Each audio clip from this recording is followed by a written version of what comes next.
In this year's holiday episode of Drive, we thought that we'd do something different. We'll join a four-wheel drive expedition and do it tough in one of the world's dream driving destinations, Outback Australia in the Southern Hemisphere's summer.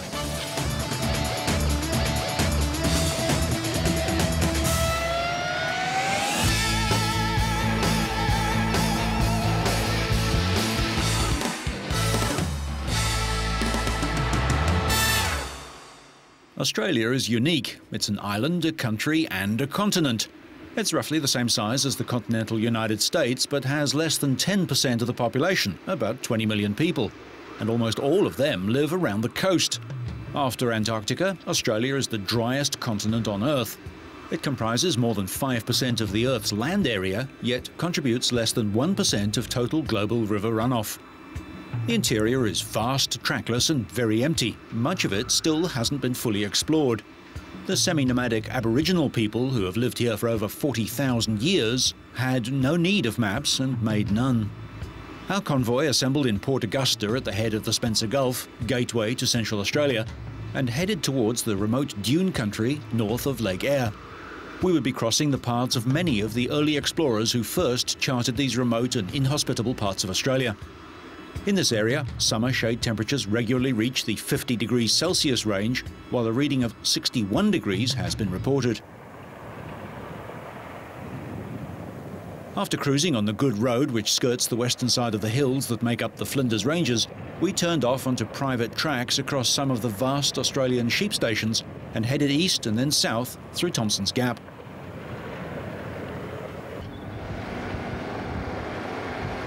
Out here, you need some pretty special equipment. The standard four-wheel drive vehicle is a remarkable piece of engineering, but if you want to get out here and home again, it will need something extra. Many somethings, in fact. So that the vehicle can travel further through this sort of country that places great demands on fuel consumption, a long-range fuel tank should be fitted. Dual battery systems, air-locking differentials, driving lights, extra spare wheels, heavy-duty front and rear protection, and winches are not just additional luxuries, but necessary modifications for serious off-road driving. Heavy-duty tyres, tough enough to handle mud, sand and sharp rock across a broad spread of temperatures are needed, as is a more robust suspension system. But thorough preparation for a major cross-country trip doesn't stop with modifications to the vehicle's terrain handling capability. Good maps, a global positioning system satellite navigation unit, water storage systems, a refrigerator and camping accessories all contribute to a safer, more comfortable journey. We were heading a long way from the plains to an area where we knew there was permanent water. Legendary explorer Edward Eyre was born in England in 1815, but he wasn't a healthy child and was told the climate in Australia would be better for him, so he set sail at the age of 17. Eyre explored inland South Australia in search of new grazing. His main expedition was in 1840 when he left Adelaide on horseback with a flock of sheep for food. He travelled north, naming both Mount Deception and Mount Hopeless, and discovered the dry inland lake now called Lake Eyre. Despite several expeditions that nearly killed him, he became governor of New Zealand and later Jamaica, before retiring back to England where he died a century ago at the age of 86. We picked up the headwaters of Depot Creek and followed that down to where Eyre had actually camped and stopped there. Before us, other explorers, including Horrocks and Stewart, had used this same water supply.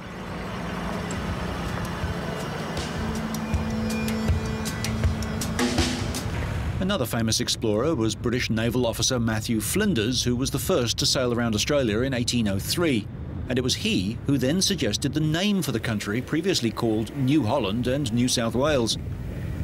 We were heading towards a peak in the Flinders Ranges, named by Matthew Flinders himself. Vegetation had changed again and there was more steep ground. We continued climbing and this time we were going to the top of one of the highest points around. The surface was pretty loose in places and one of the drivers thought he'd try climbing without diff locks engaged.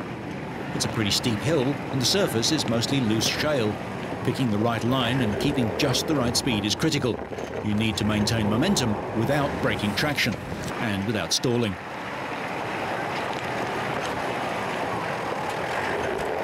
That's it. One wheel on each axle has lost grip. Now it's time to lock the differentials. The vehicle is equipped with a small onboard compressor, and with the flick of a switch, the locks are engaged, and power is transferred to all four wheels. This method of locking the differentials is an aftermarket solution, similar to the system used in Volkswagen's Syncro.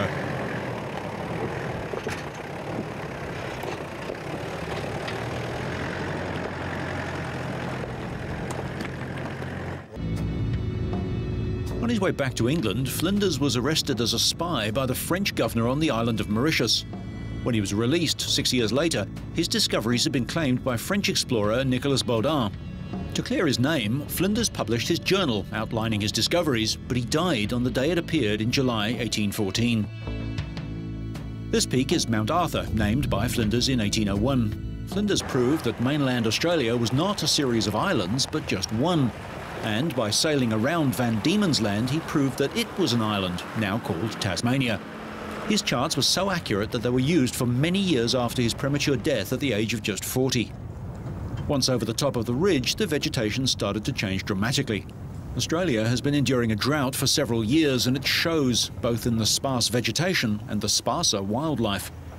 The convoy was faced with still more climbing, the surface all loose shale, and again it's really steep.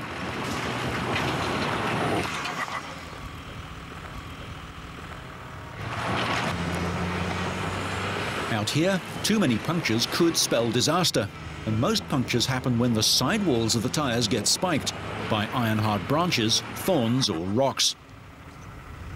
Do you want to lower your tyre pressures? Tyre manufacturers don't necessarily recommend this, but very often lowering pressures is the best option. It gives a broader footprint to the tyre, but at the risk of softening those vulnerable sidewalls. It's vital to re-inflate the tyres as soon as possible.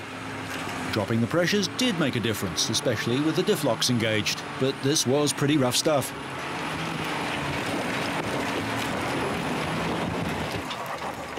But now it was time for the recovery gear, a very good reason why off-road expeditions should have several well-equipped vehicles.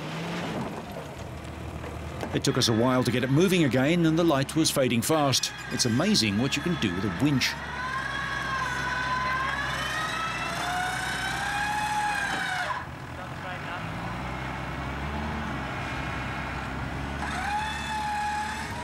The next day, our track took us through some scenery made famous in the paintings of Sir Hans Heysen. Born in 1877 in Germany, he migrated to Adelaide with his family at the age of 6. More than any other artist, Heysen changed the way Australia saw the gum tree. For many years, he painted the Adelaide Hills and the Flinders Ranges, and Heysen died in 1968, aged 90. We were making a bit of a diversion to visit an historic reserve. Up until 1956, the old railway line came through these parts. When the line was discontinued, the old railway town of Beltana started to decline. Today, it's a ghost town, a relic from the 19th century. In its early days, Beltana was a camel breeding station and later the base for pastoral giant elders. Further up the valley, at Sliding Rock, copper was discovered in these hills, and here are the ruins of a smelter and a mining operation that only worked for 5 years. The track gets close to the Boolaroo goldfields. We saw traces of a few old diggings, but there were no signs of activity now. We had to skirt the edge of a creek before we picked up a faint trail leading to the ruins of the Paul Consolidated Mine. There's a couple of fallen down stone buildings on the stony plain, and on the hillside a few ruins and relics of a brief but rich mining era. By the 1880s, hundreds of mines have been opened up throughout the Flinders Ranges, but none remain. One of the things you come across in remote Australia is bull dust. This sort of superfine dust gets into everything, so if you're carrying vulnerable kit on the roof rack, make sure it's well sealed. The dust hangs in the air for many minutes and will slide through the best air filters, so it's important to blow them clean or change them frequently.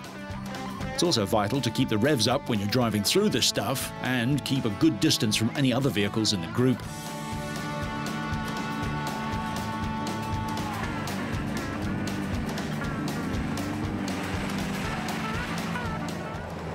On the 5th day, we found a spot to cross the Frome River. But after an almost puncture-free run, the expedition's mobile kitchen would strike trouble. The Nissan was carrying a lot of weight, and the right rear tyre was destroyed by a very sharp rock and a vehicle loaded to its maximum. The uneven ground meant that jacking up the truck wouldn't be easy, but by using 2 jacks, eventually the wheel was changed.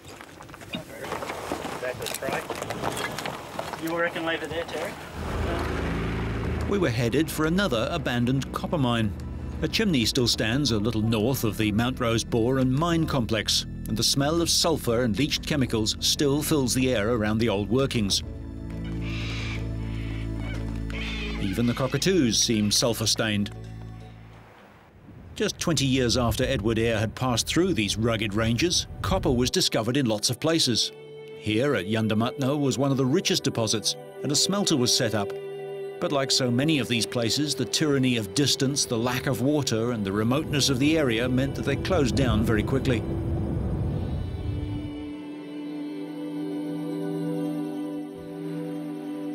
The cemetery nearby bears witness to the harshness of the life led by the pioneer miners and their families. Silent, sun-bleached graves are scattered throughout the outback. At least these are maintained. Many are forgotten or simply unmarked. When you're driving at dusk, a lot of animals are beginning to stir. This is the time of day when bull bars really earn their keep. Good lights are vital. We were leaving the Flinders Ranges behind us, heading into Salt Lake country. Till now, we'd had the luxury of following some sort of track. Soon, there'd be nothing like that. We camped near the ruins of a town that used to be known as Government Gums. In the 1870s, it was boom time, and Government Gums was the terminus of the first part of the Ghan Railway. But by the 1960s, lack of water meant that the town was deserted. About the only way to get a good look at Lake Eyre is from above. A group of the travellers thought we'd have a look. Rainfall across about 1/6 of all of Australia drains into Lake Eyre. The basin is one of the biggest internal drainage systems in the world, covering an area about twice the size of the US state of Texas. However, the creeks and rivers that feed it only flow intermittently, so most of the time it's completely dry. The Danube River would fill Lake Eyre to its highest ever recorded level in 45 days, the Mississippi in 22 and the Amazon in 3 days. The lake's high salt content comes from the evaporation of thousands of years of floodwaters, and the surface patterns show variations in salinity. Annual rainfall is less than 125 millimetres, with an evaporation rate of 2.5 metres. Until the 1920s, William Creek was an important centre for the old narrow-gauge Ghan Railway. There are bits and pieces from those days in a loose collection out the front of the roadhouse, which pretty much is William Creek. The Woomera rocket range was used to develop long-range missiles and atomic weapons for Britain and covers about 130,000 square kilometres. It's the size of England. Sightseeing over, the convoy promptly struck trouble when one vehicle strayed off the track and broke through the thin crust. In a situation like this, a snatch strap to another vehicle is the easiest way out, and it's pretty straightforward. This was our first boggy patch, but we could expect plenty more like this. We picked up a fence line, not marked on the map, and followed it north. Everywhere the ground was soft. We were passing through a dry swamp, a bit of rain, and this would become impossible. Our progress would start to slow down a bit now, with more consulting of maps and the satellite navigation GPS.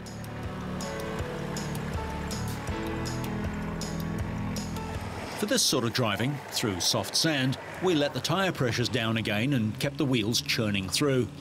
Keeping to existing tracks helps limit any damage to the environment, and usually avoids the vehicle going through a fragile crust as happened earlier.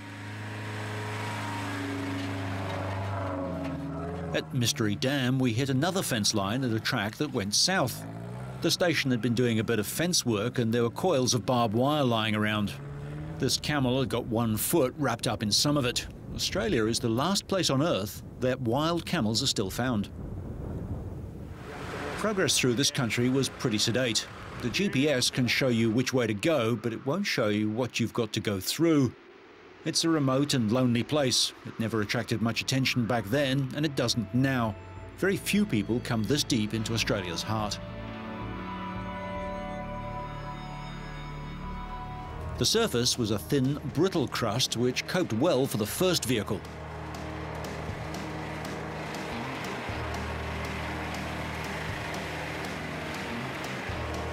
Having made the path, other drivers would try and stay in the lead vehicle's tracks to avoid any environmental damage, but this wasn't going to be as easy as it sounds.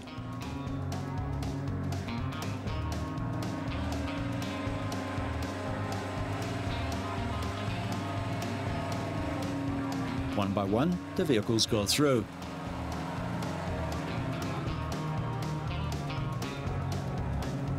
The last thing you want to do is break through that crust. The ground underneath can be anything from sandy to virtually waterlogged. But after a few vehicles, the surface begins to break up, and pretty soon we'd be unpacking the recovery equipment again.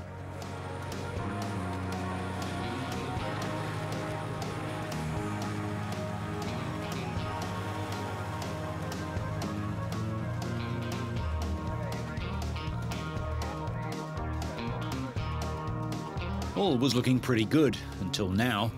A fully equipped and fueled patrol will weigh well over 3 tons, and without a great deal of care, just a bit of wheel spin quickly converts into that sinking feeling of going down, not forward. Stuck, but luckily not in too deep. So the convoy leader marshals a vehicle to hook up a snatch strap to try and pluck the stranded patrol out of the mire. To reach a vehicle on solid ground, the very longest strap available was needed.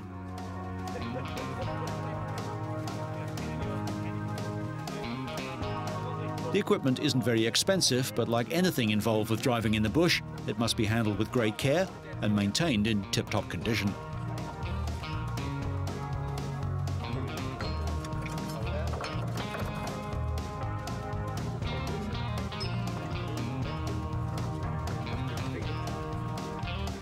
This method of extraction relies on the momentum of the front vehicle to stretch the rugged strap and shock the bogged vehicle free, which is also driven with a gentle foot on the throttle so that it's under its own power when it comes free. Sure enough, there's water in the wheel ruts just inches below the dry and desolate surface. At lunch, the flies were eating more than we were. Not for nothing are they sometimes called Australia's national bird. Although it was late in the season, there were plenty of them about.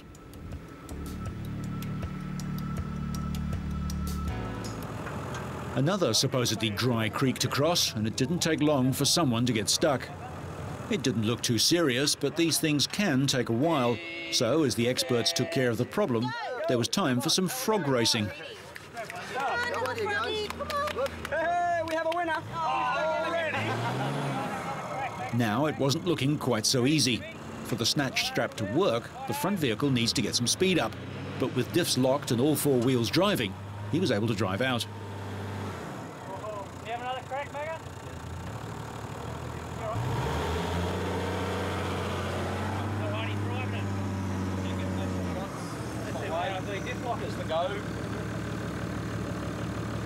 We had some high ridges to cross in country little changed since Warburton had seen it. Peter Warburton spent 21 years in the British Army in India before taking command of the South Australian Police in 1853, aged 40. He delighted in exploring beyond the outposts under his command, and in 1872 he was asked to lead an expedition to find a route to Perth across an area of 500,000 square miles described as the greatest blank on the face of the globe. In 1873, Warburton's expedition, the first to be equipped entirely with camels, left Alice Springs. 15 months later, on the point of starvation, they reached the Oakover River, 800 miles north of Perth. It was late in the day, and what had looked like a reasonable place to cross turned out to be a quagmire. Where's all that water coming from up in there? The Hilux was up to its axles. By now, the team was practiced at this sort of thing, so we set up for yet another snatch recovery.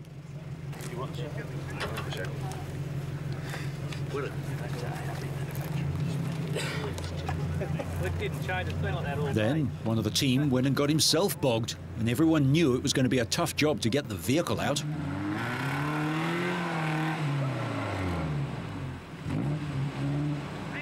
It moved, but not much. The snatch strap wasn't going to work, so the next alternative is using one of the electric winches mounted solidly to the front of each vehicle. Used in conjunction with a delicate bit of reversing, the winch should be able to reel the Hilux in like a muddy catfish. The winch worked beautifully, but it was moving the wrong vehicle. So we brought up a second car. If you follow the correct procedures, a winch recovery is quite safe. Everyone who handles the winch cables should be wearing gloves. Frayed strands can rip into unprotected hands. Careful coordination between winch operators is vital to pull evenly and effectively.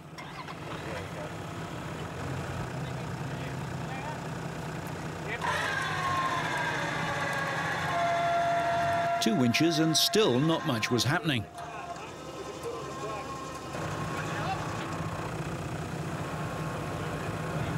As the sun got really low in the sky, two more vehicles were brought into play. No gloves, a bad idea. Winch cables have been known to snap or come loose when under tension, and they fly like a whip and can do severe damage. It's a big no-no to step over a winch cable when it's got a 2-ton vehicle on each end. It's easy to forget safety procedures in the heat of the moment, and situations like this are always heated moments. Frustration at the end of a long, hot day with not much progress can lead to costly mistakes, where patience and care aren't always on hand.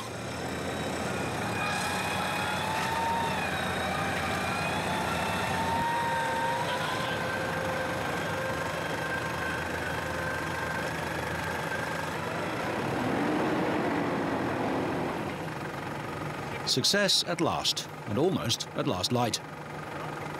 The next day we needed to cover 80 kilometres or so to have any chance of arriving at Birdsville when we'd planned. We swung south of our planned track to pick up better running closer to the lake.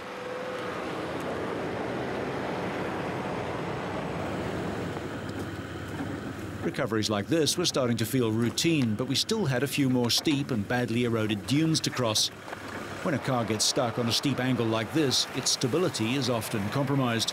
When it does start to move, it can easily roll over. Australian wild camels are now exported back to the Middle East. Tackling a slope head-on is always a lot safer.